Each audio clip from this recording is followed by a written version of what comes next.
Hello, everybody, and welcome to another live stream with DMU. I'm Samuel Parr, a postgraduate talk careers advisor at the university, and I'll be your host for today's session. So, as you might have guessed from the fact that I am a careers advisor, today's topic is entirely focused on careers and placements at DMU, where I'll be discussing everything you need to know about the opportunities and support available to you at the university and beyond to help you succeed in your career. Now, before I actually start, it would be great to know that you guys can actually see and hear me. So if you can see and hear me, do let me know in the comments section below. If we can't, we can endeavour to make sure that it all works out for you. As well as that, today the form that we're going to take for our careers and placement session is to do it as a bit of a Q&A. So I've got some questions already that we can cover, but if you do have any questions, I'm here to answer them for you. So do post those questions in the chat section and I'll do my very best to answer them for you. So to start with then, we've got a question about telling you a bit about the careers team itself. Now, this is something that I could go on for a while. But what I will do is give you a bit of an overview about the careers team at the university and how we're structured and what that actually means for you and the services that we provide. So when you come to DMU, you'll be part of a faculty, for example, the Faculty of Business and Law, the Faculty of Health and Life Sciences, and we have a faculty-specific careers team, first of all, there to help you however we can. That includes things like appointments, includes running events, includes engaging employers to provide opportunities for you. If you're interested in doing a work placement as part of your degree, if your degree allows it, we also have a faculty-specific placements team everywhere as well. And again, what we can do with the placements team is provide you, again, that more tailored one-to-one support to help you with securing a placement. However, that's not all the teams we have. We have a lot more as well. So, for example, we have a very well-recruited and award-winning employer engagement and internships team whose role is to go out and connect with employers both in the UK and beyond to try and provide you with exclusive DMU opportunities. We also have a fantastic enterprise support team who can support you if you're interested in starting a business or just building your entrepreneurial skills, as well as a lot of other projects from, for example, mentoring to one-to-one support to running extra workshops and events. So there's a huge range of things on offer for you. Now, you might be thinking, okay, what support then is available for me as a postgraduate? And again, I could go on and on about this, but what I'll do is just break this down into a few key areas. So in terms of support that you might want as a postgraduate, it comes in a number of different forms.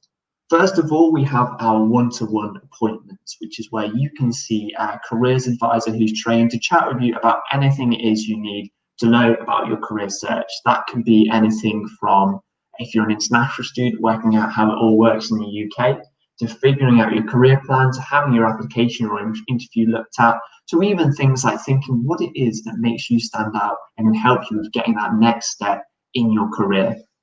Alongside that, we also have a variety of different opportunities available to connect with employers, both on campus and pretty much at the same time now off campus overall. So for example, this might include things like careers fairs where we bring employers in for you to chat one-to-one. It can include a huge range of workshops. For example, we have Meet the Employer workshops, which is where we bring employers in to give you inside advice about application skills.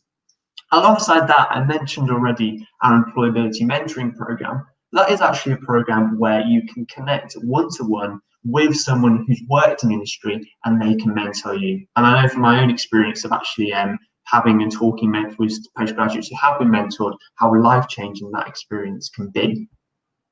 Alongside that, for postgraduate students in particular, we have a postgraduate careers team focused just on you. That includes myself as a postgraduate talk careers advisor. We also have support if you're interested in research as well. So for example, we have an advisor who supports those of you who might be interested in research careers, in going on to be an academic, or actually looking at if you're doing a PhD, how that might then apply to industry roles as well. Now, alongside that, there's a huge range of other resources as well, because there's a question about, are there actually any online resources available for you as students? And again, I could go on about this, but yes, there are a huge range of online resources as well, which has been particularly important this year during the whole experience with COVID-19. So, for example, we have an online resource called our Skills Centre, which includes everything you need to know around, for example, careers and employability skills, labour market information, industry insights, which you can access for free anytime you like.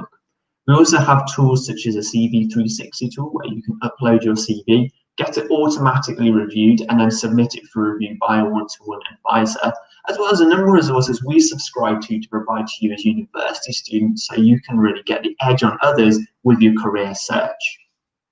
For example, there's a number of career sites and careers resources that usually you'd have to pay for, but we pay for you, so you can subscribe and gain access to them. That includes things from exclusive opportunities to specific guidances for your degree area to areas like, for example, if you're an international student, a job site that only hosts and posts jobs from employers in the UK that are willing to sponsor you on a tier 2 visa after you graduate. So there's a huge number of online resources overall. So let's go on to our next question then, which is what can students like yourself expect in the one-to-one appointments that I mentioned? So really what I would caveat this first of all with saying is that with these careers appointments, they are about you. So really when we say what can you expect, it really is about what you want to get out of them. Of course, you can expect someone who's respectful, someone who is trained, someone who really knows their stuff about careers. But ultimately, every single career is different and every career goal and need will be different. So what you come in with is what you can expect is whatever you can move with, we can support you with. So for example, as I mentioned already, that can be things like not being sure where to start with your career. It can be about, for example, thinking about a career change, if that's something you're interested in. It can be thinking about how you can be impressive and what you can really articulate to show employers the level of degree of your masters that you've got. Also, more recently, I've had, for example, chats and one-to-one coaching appointments with quite high-level executives who are actually looking to move into the next step in their career and already have loads of experience. The advantage of the one-to-one appointments is they are so tailored to you. So really what you can expect is what you want to get out of them. On to the next question then, which is actually around placements itself. So are placements actually available? Now this is an interesting question. I want to first of all state that when you come to university, if you do want to do a work placement as part of your course, it is usually your responsibility to actually secure that placement. And that is pretty much the same in every university you come to. However, what we provide is a huge range of support to help you actually secure that placement in the first place. This includes, as I mentioned earlier, a dedicated team that can actually provide you with everything you need to support your placement search. We also have lots of contacts with local and national employers where you can bring their placement opportunities through to you. Often these can actually be exclusive to DMU students, but even if not, we have inside information and bring employers in to make sure that you've got the advice and insight you need to really stand out in the application process. Alongside that, once you're on placement, we also offer a variety of different levels of support to make sure that while you're on placement, you're still learning, you're still doing really well and advancing in your career goals and your academic goals as well. So in terms of that question, are placements available? There certainly are placements available in the UK and abroad. It is your responsibility to find them, but we provide a huge range of support to help you with that. And I appreciate that is a bit of a summary of placements overall, but it's a massive subject. So if you would like to learn a bit more about that, do post your question in the comments below. And actually, I'll just take a pause to see if we have any questions coming in. So let's just take a look right now.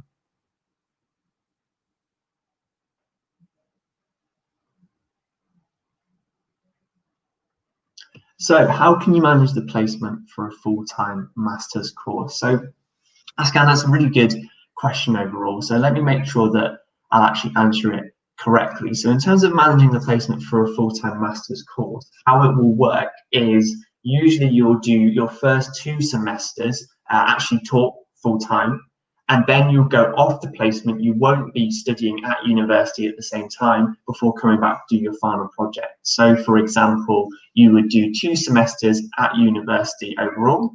Then you do your placement, which you'd actually go away to work with the employer full-time for. And if you're an international student, your Tier 4 visa with a placement will allow you to do that without any additional requirements or anything like that. And then you'll come back to do your final project. And actually, just a note on final projects overall, it's quite interesting that often we find our placement students who go onto placement actually end up doing a final project related to their placement, and sometimes related to what their employer is working on as well. So that can be quite an interesting way of linking both your academic theory knowledge to your industrial experience in that final project. Let's see if we've got any more questions coming in. So someone's asked about when we can apply. You can apply now, so feel free, Annalise, to start off straight away if you like, and I'll make sure that the link is posted in the chat for you so you can see to apply. But yes, pretty much from now onwards you can apply overall. And let's have a look if there's any more questions overall. Really good to see those you saying you can see and hear. That is very reassuring for me to hear. And then probably you're welcome, Annalise. And look, we've also got a question about what support is available for freelancers and enterprise students, which I might talk about a lot, because I know particularly a lot of our postgraduate courses, both in the tech areas and in business, are actually interested in starting their own business as a potential option after their postgraduate degree. However, it's also worth talking about this even if you're not actually interested in starting up your business, because increasingly when we talk to employers about the top skills that they are looking for, those skills linked to entrepreneurship, such as creativity, the ability to take the initiative, and resilience, are increasingly what they're actually looking for in their own full-time roles. Now, I mentioned the enterprise team before and the support they provide, and really they are the ones that provide everything that you need to know and support with around freelancing and setting up your own business. Now, this can range from things like our one-to-one startup advice appointment, which is where, again, like the general one-to-one appointments, it does depend on where you're at in your business search, but include anything from the practical advice about how to set up a business in the UK, how to start a limited company and stuff like that. And if you're an international student, the requirements are a startup visa that you'll need to meet to actually be eligible to start a business in the UK once you graduate. Alongside those, though, it can also be around your business plan. It can be about thinking, well, is your business actually realistic? It can be thinking about how can your business stand out in perhaps some quite competitive sector and things like that.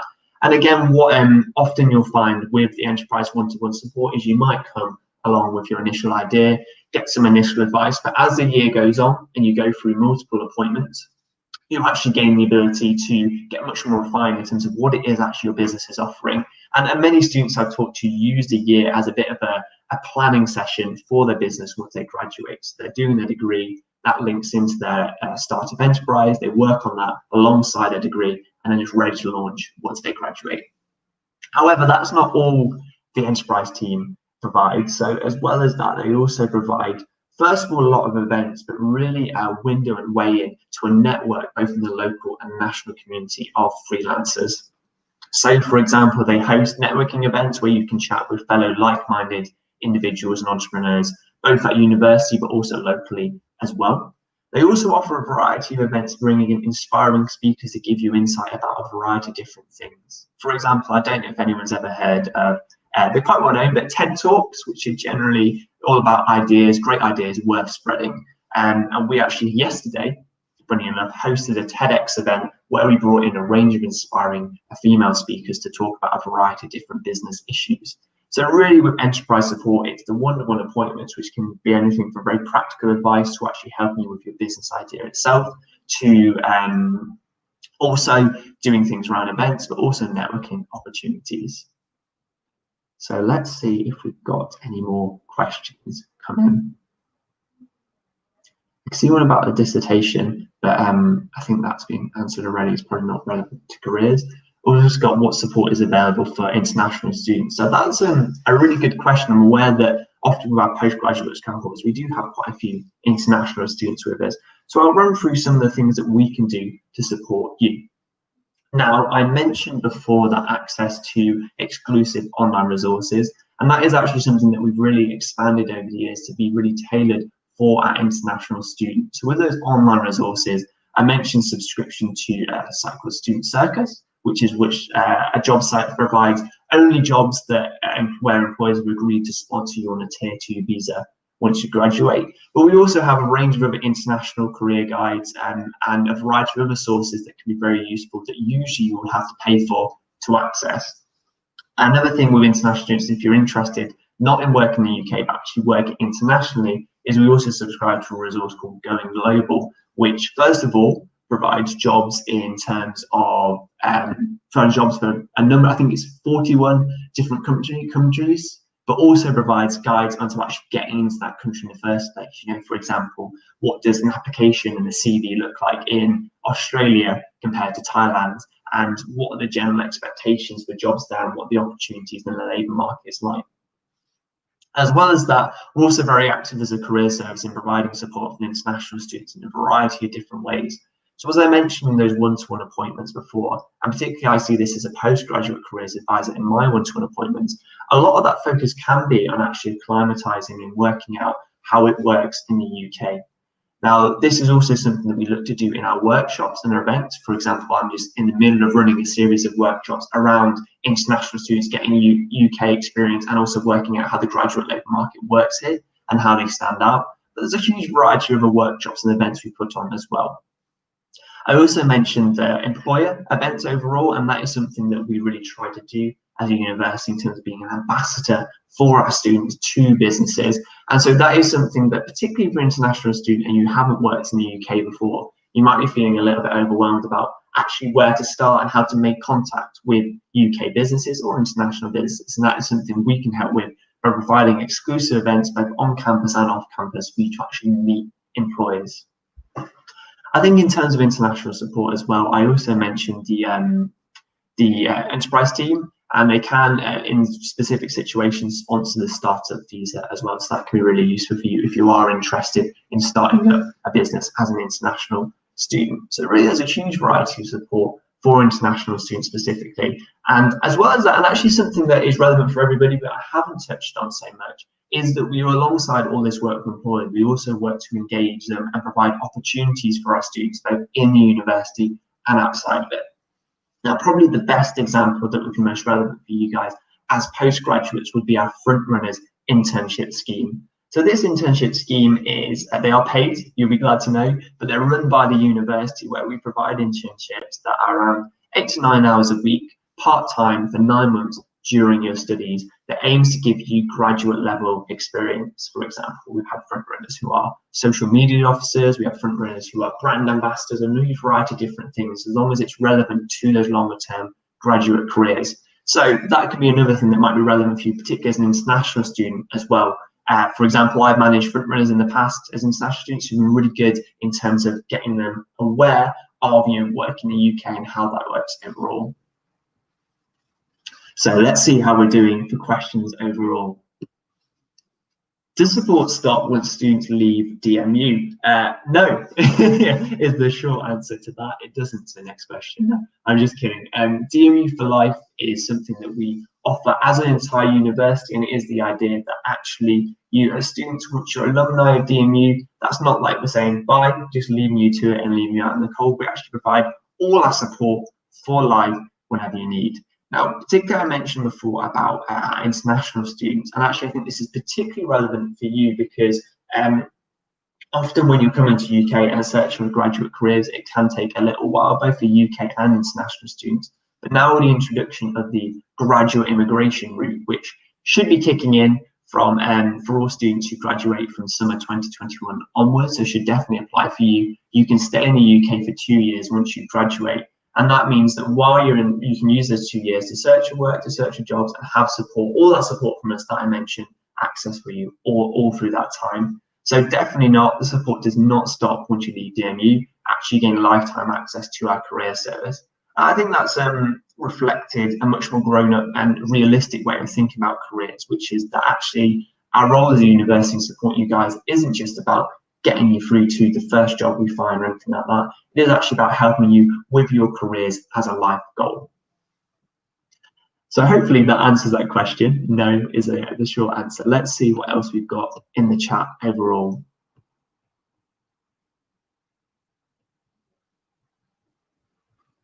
Oh, now this is a really interesting question. And what would you encourage students to do before coming to university to help their employability? So there's a number of things you can do, and I think that depends on your specific situation and where you're at. But I guess I'll focus on perhaps three key things I think would be useful to do to actually prepare and boost your employability to make sure that once you're here and once you're ready to graduate, you really hit the ground running in terms of finding some great job opportunities. So first of all is actually to have some kind of career plan, whatever that is. Now that doesn't necessarily mean you need to be like, oh, I want to be this specific job, like a HR practitioner or something like that. But actually be aware of why it is you're coming to do your postgraduate course and what areas that can lead on to.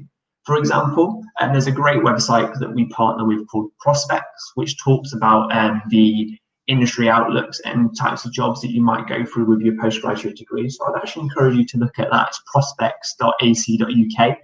Take a look at that if you want. But really, first of all, the first tip I'd have is to come up with a clear career plan for why it is you're doing a master's and what types of jobs you're actually going to be looking to apply for once you're here.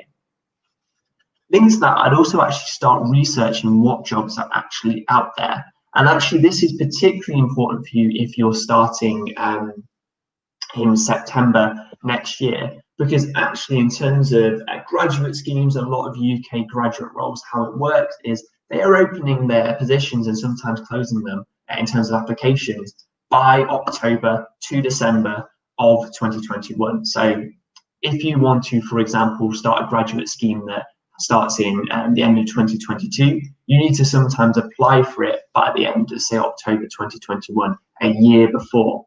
And this is something that often catches postgraduates out because they come to university ready to go and don't realise that they already have to start applying for roles. So I'd say do some research about what jobs are out there as well, alongside having that career plan, so you really can focus in on where it is you want to go. Finally, the final tip I'd have is just, if you can, start building your experience now.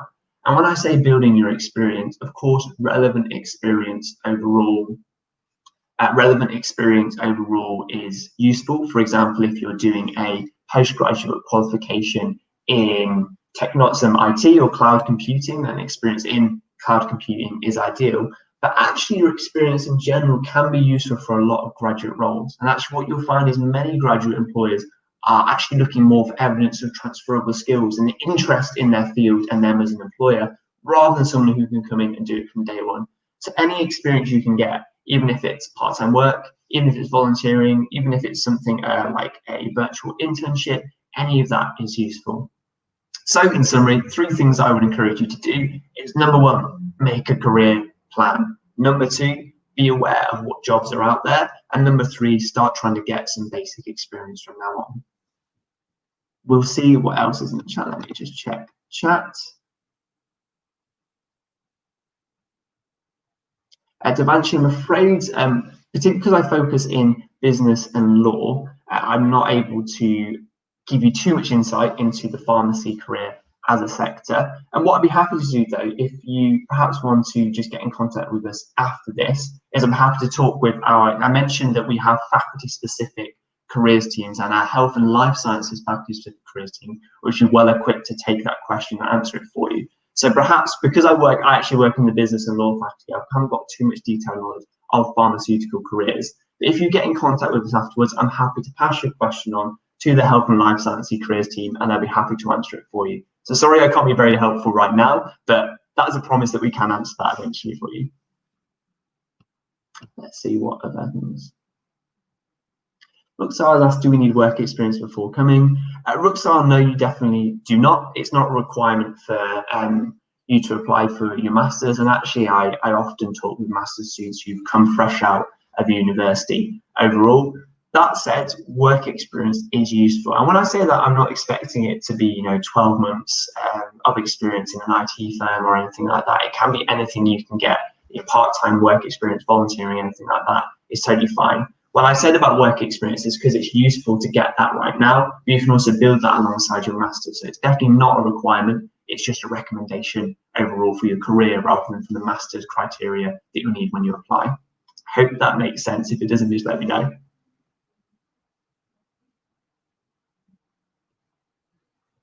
See what other questions we've got.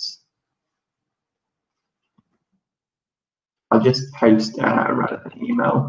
I'll just post my email to contact. So Devanshi, for your question around MSc in pharmacy, if you just happy for you to contact me and I'll pass that on to the HLS faculty team for you.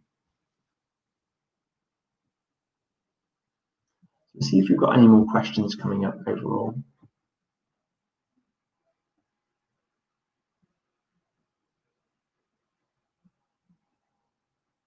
So Ruxar's asked about volunteering and finding helps in non-government organisations and stuff like that. Certainly we can, so it depends on the level of job and type of career that you're going into, Ruxar, but certainly we can help with that. We have a number of non-profit organisations that come in to provide talks and connect with our students at the university.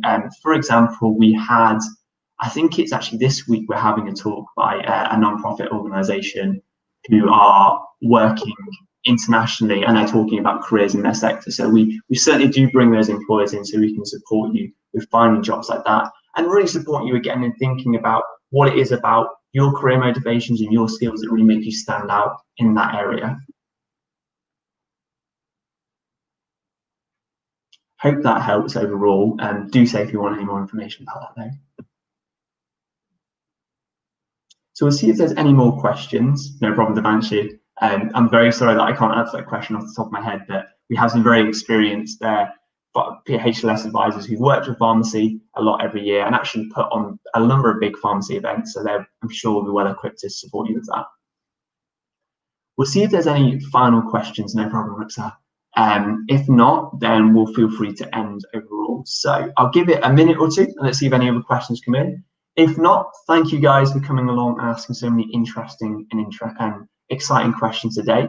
If there is anything else I can help with, do feel free to contact me email directly. I'll be happy to chat with you about career prospects with DMU.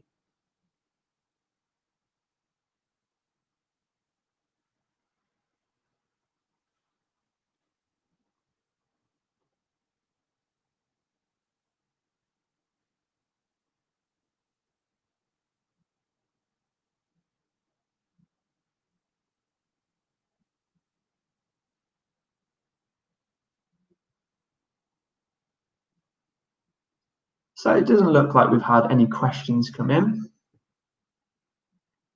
So we will be sticking around on the chat box. If you do want to post your questions there, we're happy to provide a text response, but we'll be ending the session for today.